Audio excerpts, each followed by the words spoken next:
Welcome to Deep Look, Ultiworld's weekly radio show about the current state of Ultimate. I'm the host and the editor, Charlie Eisenhood. Joining me, Ultiworld senior editor, Keith Raynor. And Keith, I got to tell you, you came really close. We came really close.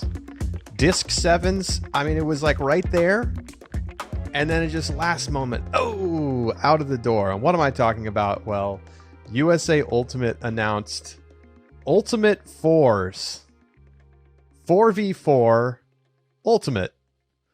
They could have gone with Disc 4's, Keith, and they went with Ultimate 4's. How are you feeling right now? How are you feeling?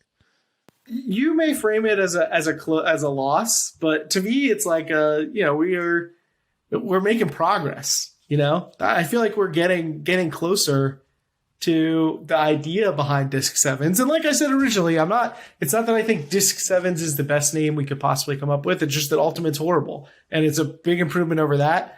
And, Ultimate 4 still has some of the problems. Although I will say, I just Googled the term Ultimate 4's right now as we speak. Okay. And USA Ultimate, for some reason, is the second link as an event link for something called Fall 4's. But is the third link is the Ultimate 4's rules appendix, although I'm sure that is influenced by my personal Google habits, which are extremely Ultimate centric, as you can imagine. I don't know what that would be if you were just a normal person. I guess I could sign into incognito and it would do that. Maybe they would do that. Or maybe work. Google's too smart. But as is, I think Ultimate 4's is still probably not the most SEO friendly term. It doesn't really necessarily explain a ton about Ultimate. But it clearly beats out Ultimate. Yeah. I mean, so is the compromise here Ultimate 7s? Is that like... Oof. I don't love that. I don't think so. Yeah.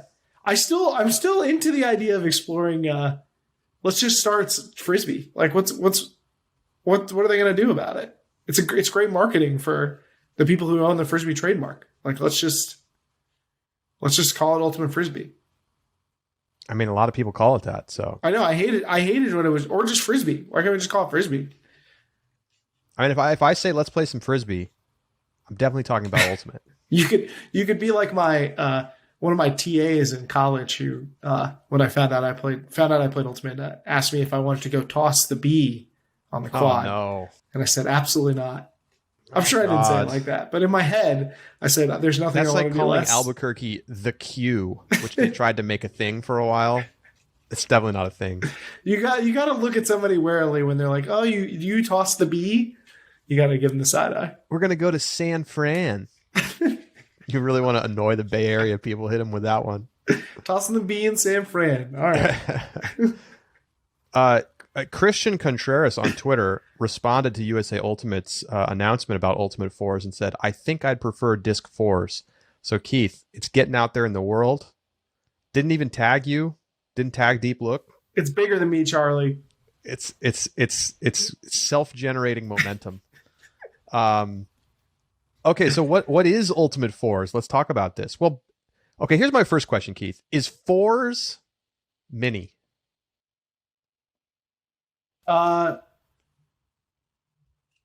Yes. In this case, yes. The simple answer is yes. Mini, I think you can take pretty literally. If you're playing basically with Ultimate rules on a smaller field with less people, it's miniature Ultimate. Like I don't know. I feel like this is this complicated. Mini. 6's is not mini. 6's would be mini if you were playing it on a small field, I think. If you were playing 6's on a full-size field, I would not say 6's is I'm mini. not so sure I agree with that. I don't think just making the field size smaller makes it mini. If I say mini, the automatic assumption, I think, is 3v3. Interesting. I think of 4's when I think of mini. Interesting. Well, anyway, it is a miniature form of Ultimate, and USAU is adding. Is it just a proposal that they're going to do this, or are they actually doing it? It's a proposed appendix to the official rules of Ultimate, and basically it codifies 4v4 rules into the rules, where you have a 37-yard long field that's 25 yards wide with 8-yard end zones, which makes the total length approximately the width of an American football field, which is handy. Matches are best of 3, First 2 games are to 5. Third game, if necessary, is to 3. You pull. We were just talking about this, but you pull on every point, and teams switch ends, after each point. And then any pull that goes out of bounds is an automatic brick. There's slightly shorter time between points. Stalls are to 7 instead of 10. 1 timeout per team. 20-minute games for the games to 5. 10 minutes for the last game, and then hard caps. If you play it mixed, it's 2 and 2, obviously. So that's your codified rules from USAU, which is going to sound a lot like how people would play 4s, maybe with slightly different field dimensions. But they're going with 8-yard end zones, which is a little bit more spacious, I think, than a lot of times, at least when I've played mini with 4s. I prefer 8-yard end zones. I would if you've been reading my coaching article, bring it in, or my coaching column, bring it in. I wrote a piece about how much I've grown to love mini as a coach, and I think my teams play it pretty frequently. And I'll use it as a warm up sometime at tournaments, and we'll just set it up in the end zone. So you get a 40-yard width, and I'll use about 8 yards, approximately 7 to 8 yards of that space for the end zone. So the field's a little smaller than I might naturally prefer, but I like having a little bit of room in the end zone because I think it's more fun that way. I think when it's really annoying to play in the situation where it's like 3 to 5 yards and you're standing right on the end zone line. It's super unpleasant. So why even have it?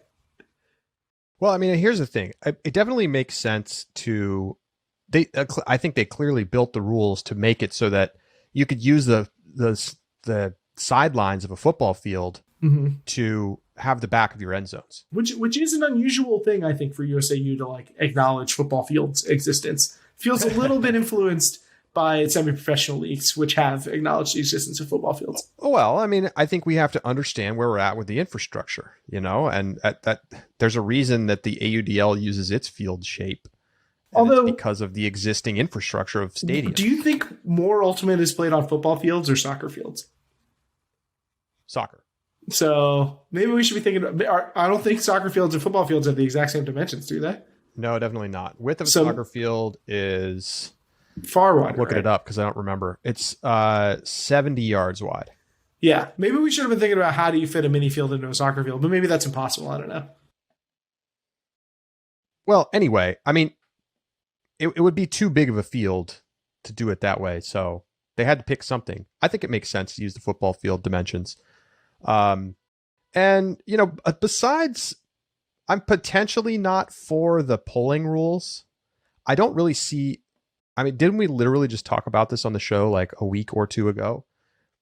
I don't necessarily see a ton of value in having a poll, besides being able to swap out players. But I actually think there should be consideration for on the fly subbing with basically all of the same rules in place, except you have on the fly subbing. And then it's just after a point, you drop the disc and then the other team picks it up. You'd probably want to have a higher point total than 5, but I think the pace of the game is more fun that way.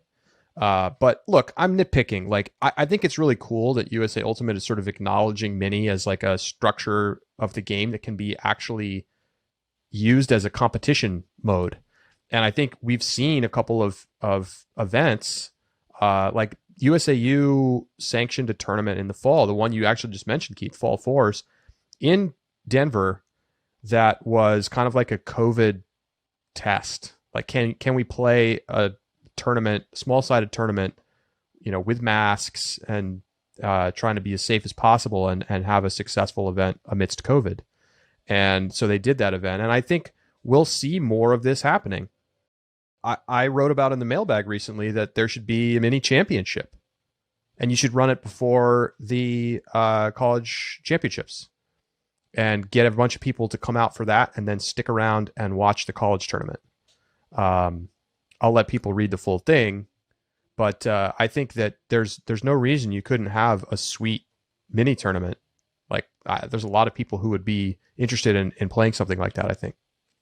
certainly. We've seen in other countries, here in Canada, there's a lot of 4v4 play. And to some degree, it's pretty popular, not just among the players, but even spectators. So, I think that there's certainly room for this. And even if you have minor quibbles with the rules as chosen, I think it's good that there's a consistent rule set that people can know of. Makes it easy to reference if you want to teach people about Mini. If you're a coach who wants your kids to play Mini, and you're wondering about, okay, what should be the exact rules? It's just nice that there's an existing resource to go to where you feel like you can be on the same page with pretty much what everybody else is doing.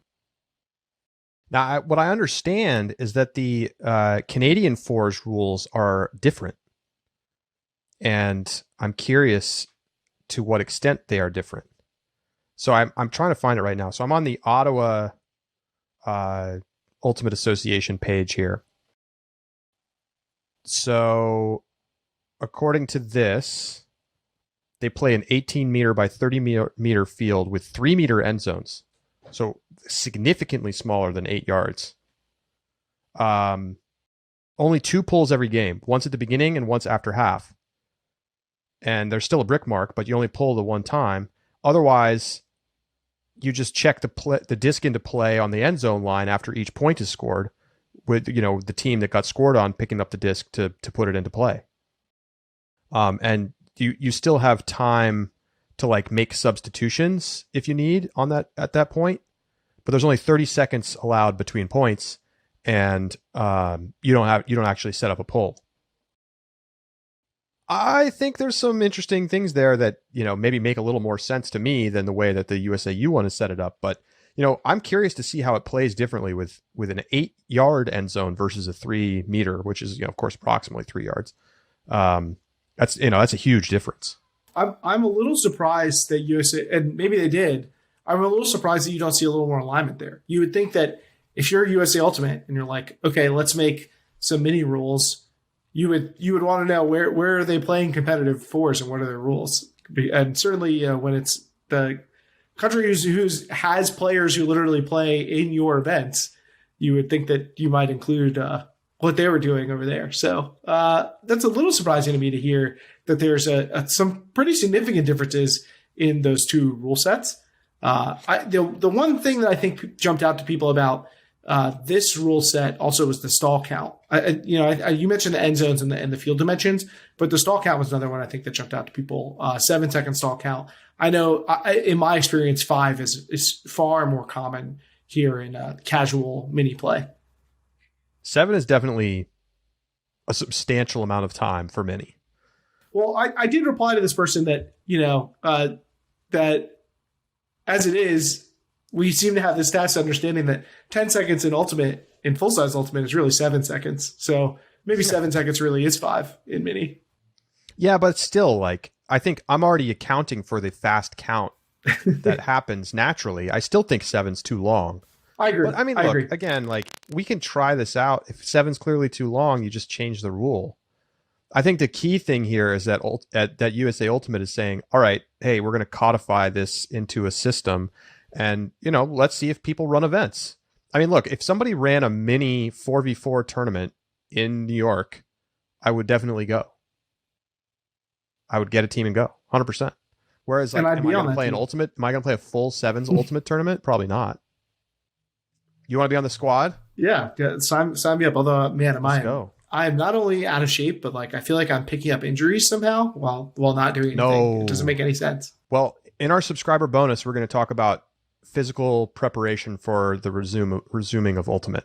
No, we're not just going to treat my current condition. I will. We should talk about your specific situation as well. Please no, it'll make me sad. I appreciate also that this rule set includes at the end some notes about how to experiment with these rules and potential areas for experimentation. Just the fact that they're thinking about having a rule set that could be experimented with, I'm a big fan of that. We've always been, I feel really supportive on the show of USAU trying things out and potentially not taking enough risks. And here's a sign that they're thinking forwardly.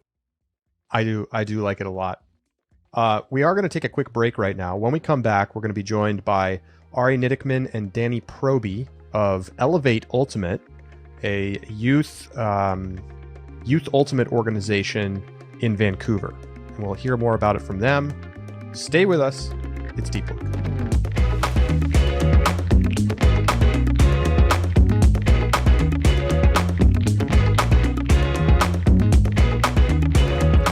Joining us now on Deep Look are the co-founders of the Elevate Ultimate Academy, Ari Nitikman and Danie Proby.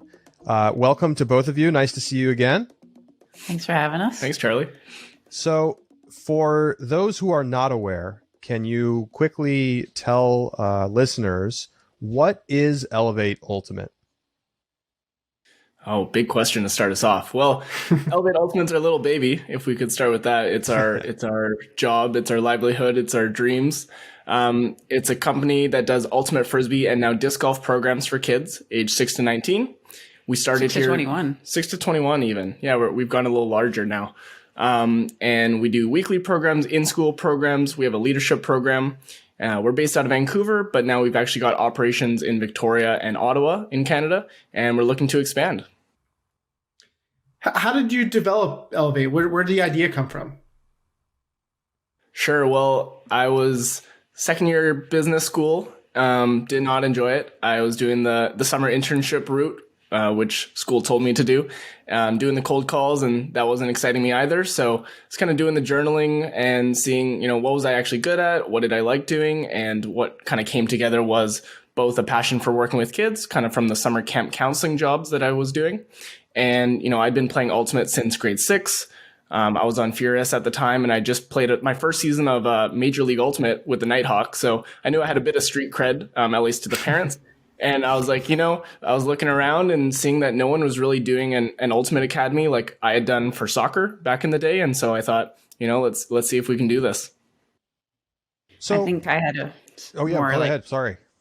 I know, it was his idea. I think I have a more traditional ultimate journey where I was volunteering all my time and trying to coach a bazillion teams and burning out and feeling like I wanted to have more of an impact and seeing how much of an impact the sport can have on kids and trying to reach as many kids as I could, and joined up with Ari, and then I've now I understand why doing something like Elevate actually has a way bigger impact than I could have done as an individual. So, yeah. I want to get into some of the things, for those that don't know, I talked to the two of you for a feature in my business newsletter, in the Zone, which goes out to UltiWorld subscribers. And I was just fascinated by, and I called you the biggest business in Ultimate that nobody's heard of, which maybe is a little bit of a backhanded compliment, but I think, at least in the United States, it's not necessarily the case that you'd know what's going on in Vancouver Youth Ultimate. So you've had a ton of success, even amidst the pandemic times. I don't know how much you're willing to talk about here in terms of just the business development side and how big you've gotten to this point. But it's been what now? Has it been 3 years since you started? 4 years? And you've grown to, a fairly substantial company at this point. Yeah, we were kind of the classic entrepreneurs doing everything for the first, I would say, 3 years. We really started running programs in 2017, and it was us coaching all day. We would coach in a school all day, coach an after school club, and then coach at night, and then computer work to try to catch up on emails. It was literally us, and we were begging people to coach initially. We just kind of reached a tipping point last year where we realized that we were the bottleneck to our organization, and we needed to start building trust in the people around us. And we have a leadership program too in high school, and that program has been so valuable to us because last year when the pandemic hit, we pivoted really quickly to disc golf. And we were one of the only organizations that was open because we are a young company and really nimble. And so a lot of people kind of flooded to our programs. And when we normally would have 5 coaches in the summer, I was quickly hiring 15. And then halfway through summer, I needed 30. And so seamlessly able to bring all these leadership students into full-time jobs all summer long, lots of families, lots of kids playing. And that momentum has really carried us through this whole year. We haven't really slowed down. We went from just us managing to now we have a team of 9 people, I think, on our management team that are non-coaching roles. And it's been really exciting, but the more people we bring onto our team, the more reach we can have. Like, we're now in multiple cities, as Ari said. And I think, how many unique customers do we have in 2020? Just like maybe 1,200 or more. Yeah. Wow. And most of those people will sign up for multiple things. Like, we have kids, most of our like core kids, they'll be in something every season, whether it's disc golf, whether it's ultimate, whether it's like something a little bit different. We found that is like the biggest strength of our organization is that customers like are obsessed with the environment that we provide, and they don't ever leave us. Even if we want them to do more multi-sport, we're like, okay, we'll do disc golf, I guess. There's your multi-sport. Spike ball. And spike ball. Charlie, does that sound pretty familiar? You know, doing everything all on your own and then realizing you might need to bring in some help. Does that sound like a familiar journey for you? No, I don't know what you're talking about. So 1,200 kids is obviously a pretty good number, especially if they're really excited about playing not only ultimate but other disc sports. But where do the kids come from, Ari? How are you accessing these kids and integrating them into what Elevate does? Yeah, and again, it feels like we've almost run 2 businesses. We like the first 3 years was like the me and Danie show of like we'd get 5 parents that like happened to see us somehow, and we'd be like, please invite a friend. Like, we can't run this program if you don't invite a friend. And so that was like our first, couple hundred customers. We've really improved our marketing strategy and tactics the last year and a half, including hiring a marketing director full time with a marketing agency running full Facebook ads, Google ads, SEO, working with mommy bloggers and blogs and podcasts to increase our reach, and implementing a real referral program. So we're doing these things that real businesses do to get their customers. And I think for a lot of sports organizations and especially ultimate organizations, it's like, okay, well, adults who's played ultimate, like, you got a kid, like, that's our customer base. And like, we just kind of exist, or most ultimate organizations exist for just the kids that know about it. But we think one of the benefits of Elevate is that we're treating it like a business, and we're actually doing marketing to get new customers in the door. And that's one of our biggest strengths. I cannot stress enough how important I think this is. The lack of marketing that basically everything else in Ultimate does shocks me sometimes. Like, I feel like our leagues are not doing enough to reach new people. We sort of rely on the college system. But I mean, I'm talking specifically about the United States, but this is the biggest country for Ultimate in the world. And it's just like, if people pick it up in high school or college, great. And that's like the only path into the sport for so many people. And not that it's bad. I mean, it's particularly the college scene is a really good pipeline, but it's, we're not seeing that kind of mindset from other organizations. So, I often wonder though, like, what is in the water in Vancouver? I mean, we've talked about it on the show here, like, you've got like the world's biggest summer league, like hundreds of teams, 30 divisions. I constantly think about this because I'm like, what is going on in Vancouver that's working so well? And how do we take what's going on there and bring it everywhere else?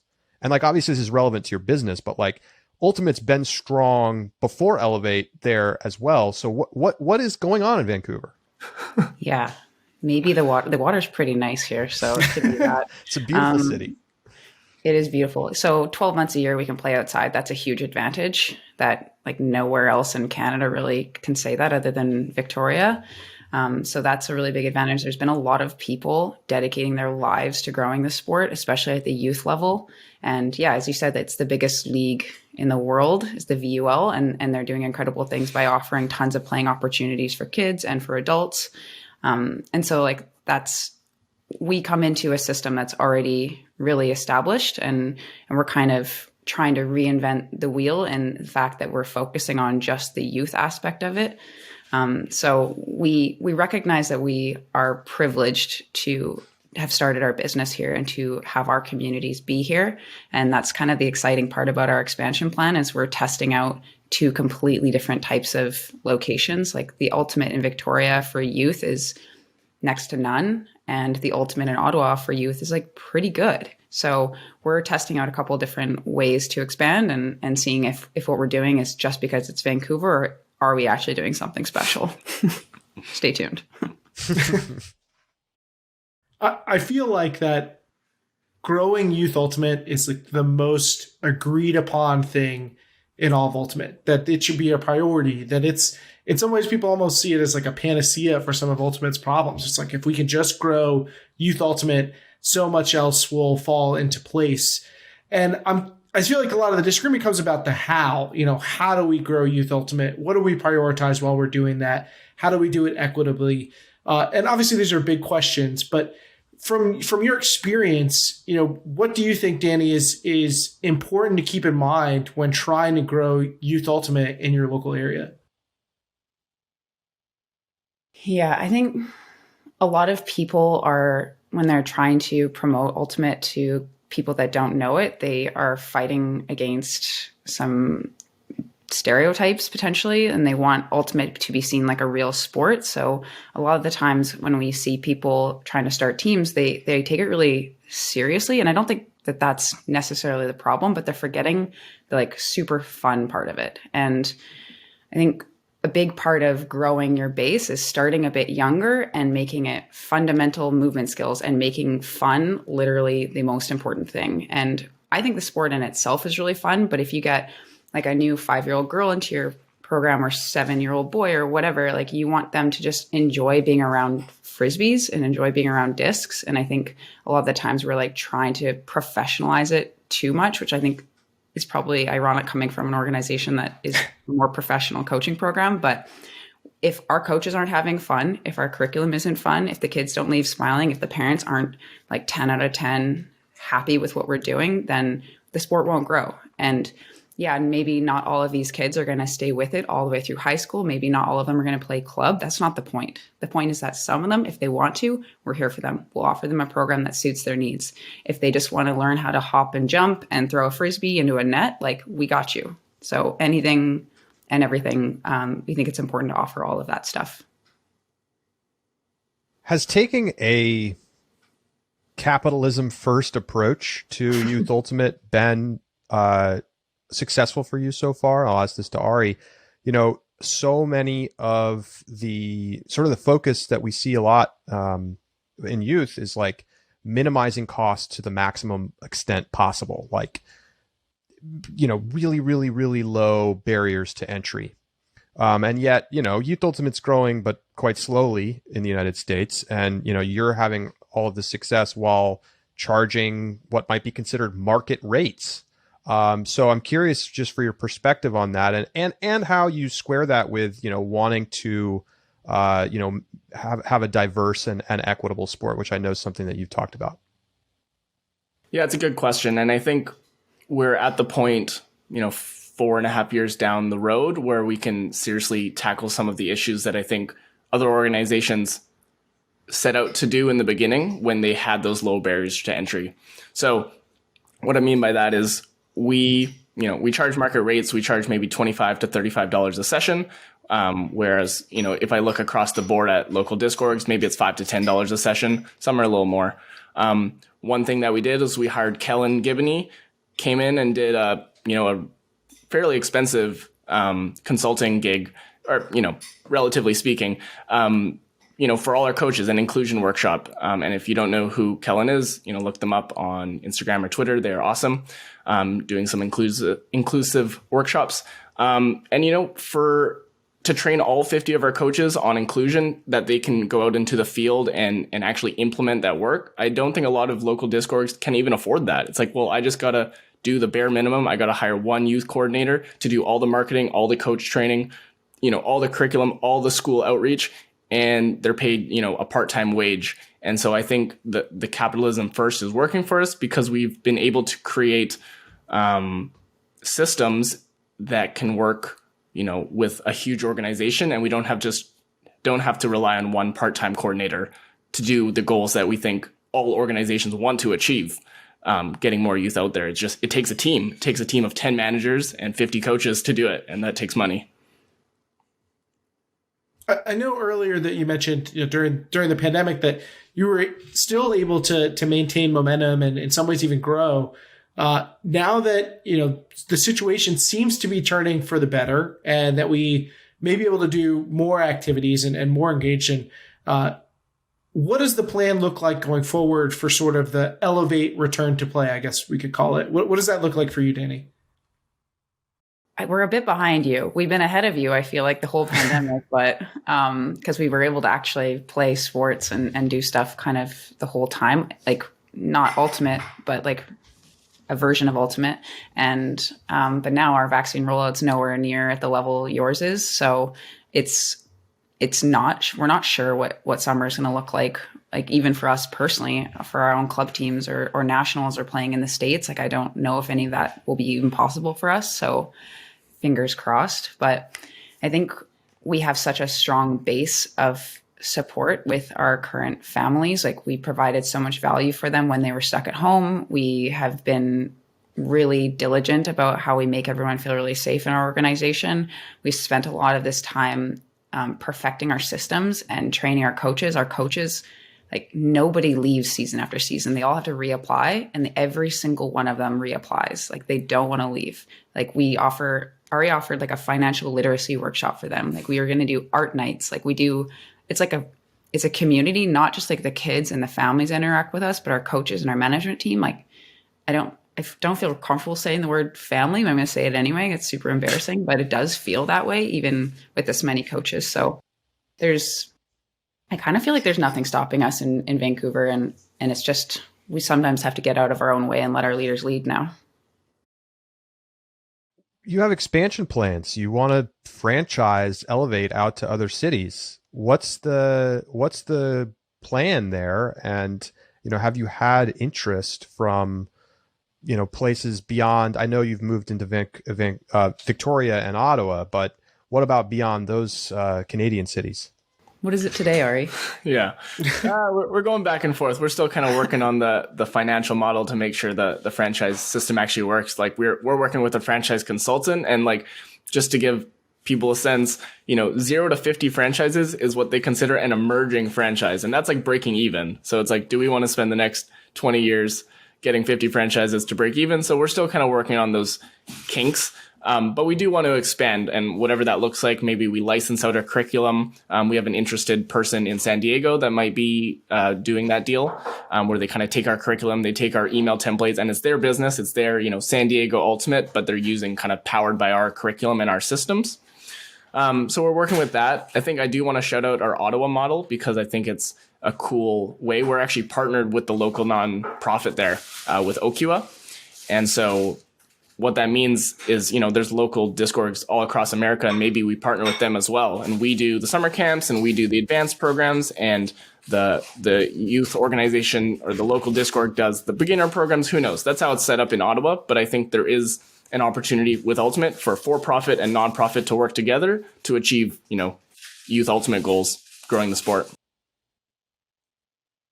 I feel like another big part of the push for recruiting in Youth Ultimate is to diversify the type of people that are in the community. And I know you mentioned having Kellan come in and do the equity training.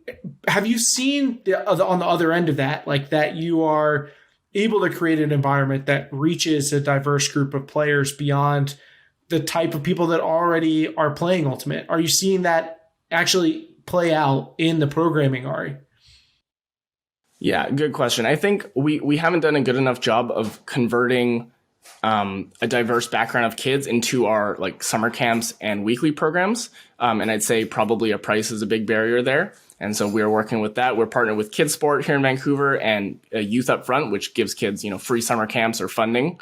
And we've always been open to helping people. If they say we can't afford this, we'll give them any amount of discount they want. But I think there's other issues at play, like transportation and food. Like, there's some things that we don't think about when it's like, yeah, we'll just give them a free program. I think the one thing that we are doing really well in terms of equity is that we'll do in-school PE programs, and we'll go into schools, do a week-long PE class, like all their classes. So all 500 kids are playing Ultimate throughout the week. And I think that's a great way to get a huge diverse range of kids, where it's not just the parents that can afford the expensive summer camp, but it's just that's the school program. And now our next step is, now that we do have a bit of cushion in the bank, is how can we create programs in those neighborhoods and areas so that those kids in the school can afford to join the program. You got a new book out, right? We do. Oh, it's right here. That's so crazy. That's crazy. That, if you're watching on YouTube, you can see The Art of Coaching Youth Ultimate. It looks like it's pretty substantial. I mean, what are you talking, like 200 pages here? Yeah, it's pretty thick. We got some really good guest authors too. Chip Chang's in here, John McNaughton, Heather Ann Brower, yeah, and us. Cool. I guess we're pretty cool. We're okay. So, what's the basic concept of the book here? Yeah, I guess. Well, it was a pandemic project. I think a lot of people have those, but it was one where we wanted to use our time wisely. But we always kind of take for granted the things that we've learned over the years. And oftentimes when we're talking to coaches who are looking for advice, something that we think is like really, basic or something to us where we don't feel like it's that complicated or something. It's something we figured out in our first couple of years could be really valuable to a new coach. Like say you're a teacher and you are forced to coach your school's ultimate team and you don't really know. This is a good resource for those types of people. And also people who maybe are coaching a little bit of ultimate or have played a bit of ultimate, but could brush up a little bit more on their coaching skills. So we recognize we have a lot of different areas of coaching strengths, and we are really proud of how we design programs and how we communicate to kids. And yeah, I think it's really thoughtful. Everything that went in there is exactly how we do it. And yeah, I think it's a pretty dope resource, and lots of people have said the same. They might be just being nice to us, but I think it looks cool. It's the $20 bill we gave them. I think that a lot of coaches kind of act in a vacuum, and it's really easy to just be like, well, this is the way that I'm going to do things because this is the way I've always done it. And like, it seems optimized for me. And even if you have a system or a plan, it's good to see other people's, I think, and to be like, oh, well, maybe that's an idea that I can implement, or I haven't thought about looking at something in this way. So I think it can be really helpful for coaches. And if you are curious about the kind of content of the book, there are some previews on our site, Ultiworld, so you can check those out as well. And where can folks go if they want to find out more about the book and potentially get themselves a copy? Yeah, I mean, our website has the information. It has like a preview as well. What's our website? ElevateUltimate.com under the resources section. And also, if you search up The Art of Coaching Youth Ultimate on Amazon, it's available in all the countries that Amazon is, which I think is everywhere. Maybe not. Yeah, it's super cheap. We made it like super accessible, ebook, Kindle, and hard copy. So yeah, we'd love for people's feedback on it as well if they read it. A cool story if they used a game in it. But yeah, we're just really happy that the people that have bought it, found it useful and have told us like it's, the games and the behavior management even is really helping them. So yeah, really excited to get it out there. What's some one or two pieces of advice that you would each give to somebody who's either coaching Youth Ultimate or an administrator trying to get Youth Ultimate moving wherever they live? What would you tell them? Maybe I'll go coaching side. You can do the admin side. Sounds good. Wonderful. I think no matter how high level of a player you are, the kids don't care. The people you're working with, they might think that that's sparkly and great once, but if you don't connect with them, they won't get that much out of the experience. So we've hired our coaches with that philosophy that like we do have some Team Canada players, like quite a few actually, but they are sparkly. Like they are fantastic. They are fun. They look at kids in the eyes when they show up to our programs and they care. They genuinely ask them about their days outside of Ultimate, and it makes such a big difference. So you're going to get a lot more out of it if you're coaching a team and you care about them. And I know that seems like a really simple thing, but sometimes it takes effort. You've worked 9 to 5 and you're going to coach your practice and you're tired and you've got kids at home or whatever it is. Try to like reset yourself before that practice starts and be present for the people that you're working with. I'd say on the kind of administrator marketing end, I'd say a focus, depending on where you are, but a special focus on education of parents, especially like of the younger kind of like the 5 to 7. And the example is, most parents, when they're starting to stress about what am I going to put my kid in, automatically soccer, football, baseball, dance. That's just automatic. And so we as an ultimate industry and organization have to start to, seep into their minds a little bit like, oh, Frisbee, what's that? Oh, they have values, self-refereed, conflict resolution, communication, like all these things that maybe other sports tout, but just in words. Like basketball is all about respect, but what do they actually do to implement it? And I think Ultimate does a really good job of putting those practices and words into action. And so our big part of us is talking to parents with 6, 7-year-olds now, and they tell their friends with the 2-year-olds, so that by the time they're 6 or 7, they're thinking about Ultimate. It's on the forefront of parents and kids' minds. So that'd be my one tip. Awesome. Well, thank you so much for stopping by. As you look ahead to this summer, are you thinking like disc golf first because you don't really know what the Ultimate situation is? And to be honest, I don't know. If people are playing full outdoor Ultimate right now? No. So what's on the radar for you, at least in the short term, as we try to get through this pandemic? Well, even when we weren't able to do scrimmages, we've been running Ultimate all year. It's just like for our high school program, for example, it's a lot of games that are distanced. Like I think we have a really creative curriculum that adapted really well to that. So regardless, we're going to be running a bunch of summer camps that are Ultimate and a bunch of summer programs. How many programs do we have a week? Separate camps? Planned like 15 a week, hopefully. And that includes disc golf. So that would be 4 or 5 disc golf programs out of that. So, and our disc golf programs filled up last year. And so did the Ultimate ones we were allowed to run. So yeah, it's going to be hectic. We're going to need like 50 coaches full time. We're trying to get like 2,500 kids in the door in Vancouver summer camps, plus Victoria and Ottawa, hopefully another couple hundred. So should be fun. Awesome.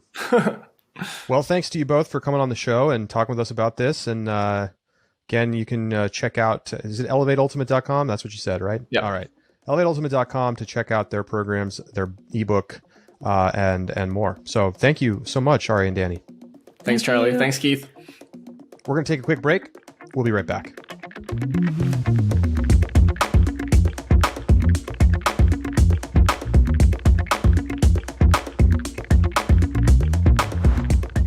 Welcome back to Deep Look. Awesome to talk with Ari and Danie. Keith, I'd talked to them about this fairly extensively before for my newsletter. What did you think about what's going on with Elevate? It's really exciting to hear about not only just the scale of which they've reached, but how they are thinking about what can we do with this elsewhere. How can we replicate this process elsewhere? As we acknowledged, Vancouver's a bit of a utopia for Ultimate in some ways.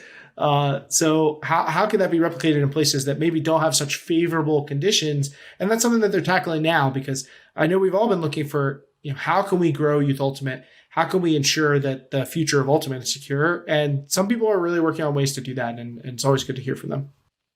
And I think it's just exciting to hear somebody who's, having entrepreneurial success with Youth Ultimate, and I think trying to find models that work and like replicating them elsewhere is really promising.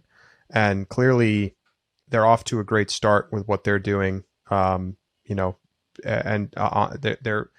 quietly a fairly substantial company inside of Ultimate. So that's pretty cool to see. And we'll see what comes next for them. I wanted to just quickly go back to one thing about Ultimate 4’s.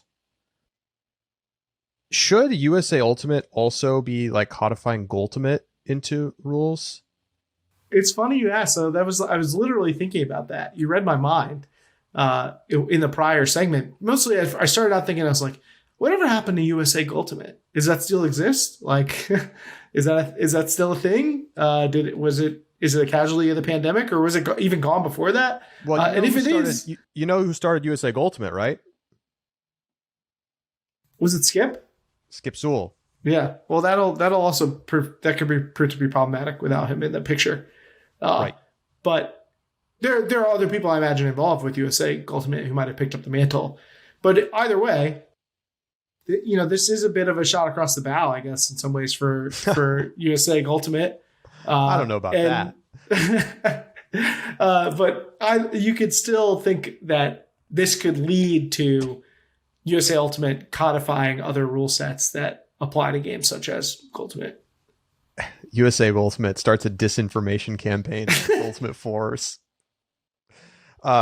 Look, I like both. I play Ultimate. I enjoy Ultimate. I play various forms of mini. I mean, my summer league last year, maybe the last 2 years here in New York has been 5s, which, for all intents and purposes, feels about like 4’s. I think it's closer to 4’s than it is to 7s, not just numerically, but like in terms of the feel of the game. And it's really fun. They're both really fun. They're, one feels a lot more like you're playing Ultimate. Ultimate is kind of its own thing with its own strategy and skills, but like, I would love to see more organized Ultimate tournaments too. So, there's the big national tournament every year, and I expect that will probably continue, but I'd love to see more regional events like that as well. But, somebody's got to decide that they're going to run them. And that's the same with 4’s or anything else. You got to set up all those darn Ultimate kits. We're still figuring out the best way to do that, I think. I honestly think it is like somewhat of a barrier. Like you actually need equipment and prep time to like set the thing up. And it's, that is a little bit of a barrier to making this thing happen, I think. Sometimes blows over in the wind. Yeah. It is. It is. All right. We're going to turn our attention now to something from across the pond. UK Ultimate has revealed their plans for the 2021 Club Series. Now, this normally wouldn't be a big news, but they're doing something very interesting. They are splitting their teams out into 2 distinct elements: the National League and the National Cup. So there's an article up on Ultiworld about this. Ravi Vasudevan wrote that, so you can check out the full concept. But they've had, typically the UK has kind of done what the US has done, which is have weekend tournaments. And there's been sort of like a quasi tour of tournaments around the country that teams play in, and then there's a national championship. But instead of doing these regional tournaments, they're going to have this National League and National Cup. So the National League is made up of the 6 top club teams from 2019, because obviously they didn't play last year. So they're going to take the 6 top teams in each division based on a combination of their regular season ranking and their finish at nationals. And those teams get put in the league, and they play round robin, and the top 3 teams from the round robin directly qualify to nationals. The bottom 3 teams are relegated to the playoffs. Now, the rest of the teams in the country are going to play in the National Cup. So there's going to be a number of rounds, and it's like single elim knockout. And the top 2 teams in each division that make the final of the Cup qualify directly to nationals in August. Now, if this sounds a little bit like FA Cup and Premier League, well, yes. There's differences too for the soccer fans out there, but we have this cup concept. The top 2 teams in the cup go straight to nationals. The teams that lose in semis get invited to the playoffs, and there's like a couple of games to go for the bottom teams that can also play in, and then they all play against the bottom 3 teams from the league, and then there's 3 bids there to fill out the rest of the 8 spots at nationals. So part of this is because COVID is going to make tournaments difficult, or if not impossible, this summer in the UK. And so they're going to use this league system and this cup system to schedule more one-on-one games as opposed to having big kind of community-wide tournaments. Yeah, we should re-stress that this is not one weekend where all this is happening, or 2 weekends or whatever. This is not a restructuring of a tournament. This is, a lot of one-to-one competition and one-off games to determine it, but within this format that, typically you would see all this competition in either one weekend or 2 weekends. So a pretty significant difference there. So Keith, what's your immediate reaction to this? And I guess there's two things. So first of all, I think it's obviously a creative solution amidst COVID. Mm-hmm. So that should be said. But is this a model that you think should exist for the long term in the UK? My immediate reaction was, did they just find the old Goaltimate threads on RSD and we're like, let's try this. I mean, you already beat me to the punch with the FA Cup, because obviously having a much more storied format to draw off was probably more influential. But for us Americans, Goaltimate maybe feels a little more, it hits closer to home. I think this is really interesting. And again, kudos to them for being willing to experiment and try something new, especially in these conditions that are unusual, because there are ways that this could be replicable to every year, or to be an alternative to the existing tournament format, which we've acknowledged has a lot of problems. And the main benefit of tournament format is just the value proposition of being able to get a bunch of games in with relatively low expense for both money and time. So when you spread that out, how does that impact the economics of competition for these teams and players? Is this something that they feel like is still going to be productive for them? I mean, there are going to be some people who show up to this UK national playoffs and lose in round one and are knocked out. Maybe there'll be some consolation games for those teams or whatnot, but season's ostensibly over at that point. But I think that this fixtures idea, particularly given the conditions, is a smart way to adapt to the situation, but also do something that feels like it has a potential impact on the future, rather than just kind of like, hey, for this year, we're going to mix it up. So, I think one of the things that I immediately reacted with is that I wish that there were more teams that got in from the league side directly to the nationals. So there's 6 teams in the league. Again, these are the 6 top teams from the previous year, or in this case, 2 years ago. And 3 get directly into nationals. The other 3 have to play in a play-in game. I would rather see it be 4 teams, I think, possibly 5. Because I think if you've done enough to get yourself promoted to this league format for the following season, you should be rewarded for that. And I would like to see maybe 4 teams get in directly, the 2 teams from the cup final, and then there's 2 additional spots that you play, as a head-to-head 4-team playoff. And, obviously it's sort of tinkering at the margins. I think generally, conceptually, this is very cool. And of course, this is possible because the UK is quite a bit smaller You don't say. than a lot of other countries. And certainly, something like this would just basically not be possible in the United States.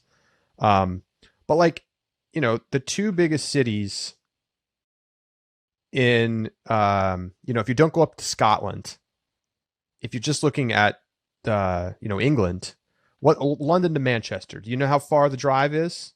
I've no idea, but I bet it's less than it is I'm going from to look it up. Houston to San Antonio or whatever. I'm guessing it's like 90 minutes. No, absolutely wrong. 100% wrong. 4 hours. So I still bet, is that less than Houston, San Antonio? Probably, or similar. So 3 hours and 52 minutes, according to Google Maps.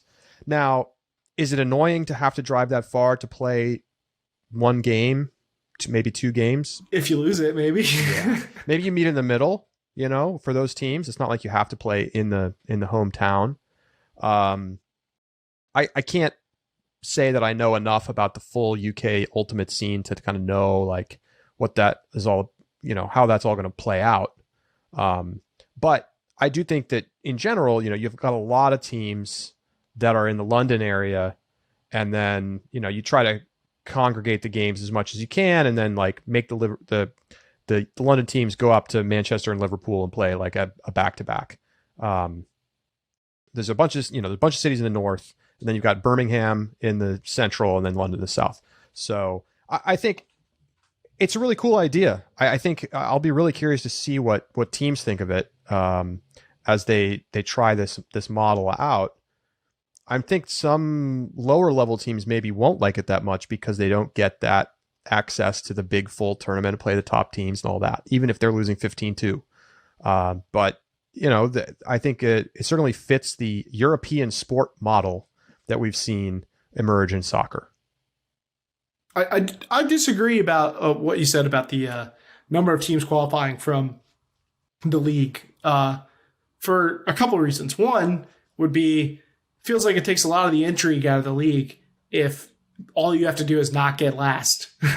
Well, I said 4, so that would be 2 teams have to play in still. Yeah, but it's not like those teams that don't play in can't qualify still. I mean, they get the 3 teams that don't qualify automatically still have presumably a pretty solid shot of getting back. So, they still have an advantageous position to play from. I also think that when you get to that 4 or 5, you start to really get into a potential situation where you're insulating those top teams and making it really hard for other teams to break in.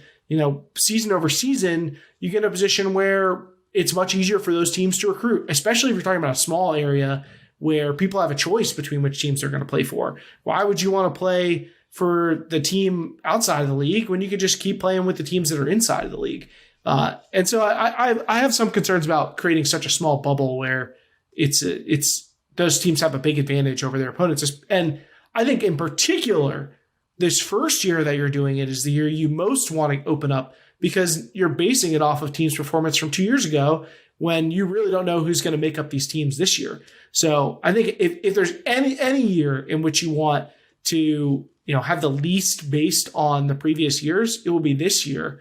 And it makes the most sense to do 3-3 this year than it might any other year. Even if they switch to 4-2 later, it might make more sense.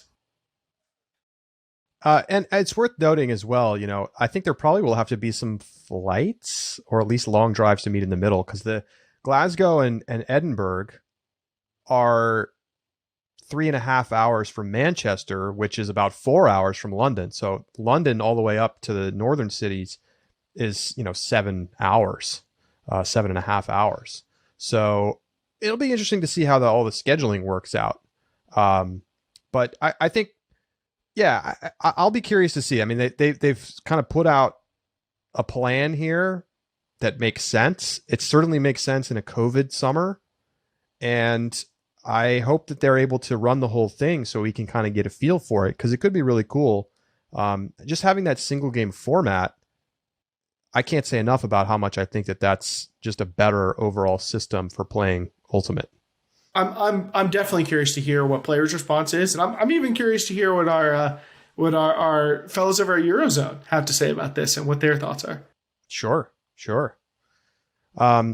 So that is going to do it for today's show. We're going to talk in our subscriber bonus segment this week about getting ready to play Ultimate again from a physical preparation standpoint and mental. Let's be honest, it's been a tough year plus. And so we're going to talk a little bit about that as people are, I think, starting to think about getting back on the field. People are starting to play a little pickup here and there. Leagues are starting to talk about coming back. Some places they're back. So as we're now 2 months away from the proposed club season. That's soon. We're 2 months away from the start of the AUDL season. That's soon. So it's time to start thinking about getting ready, and we're going to talk about that in our subscriber bonus segment. For Keith Raynor, I'm Charlie Eisenhood saying so long. We'll talk to you next week right here on Deep Look.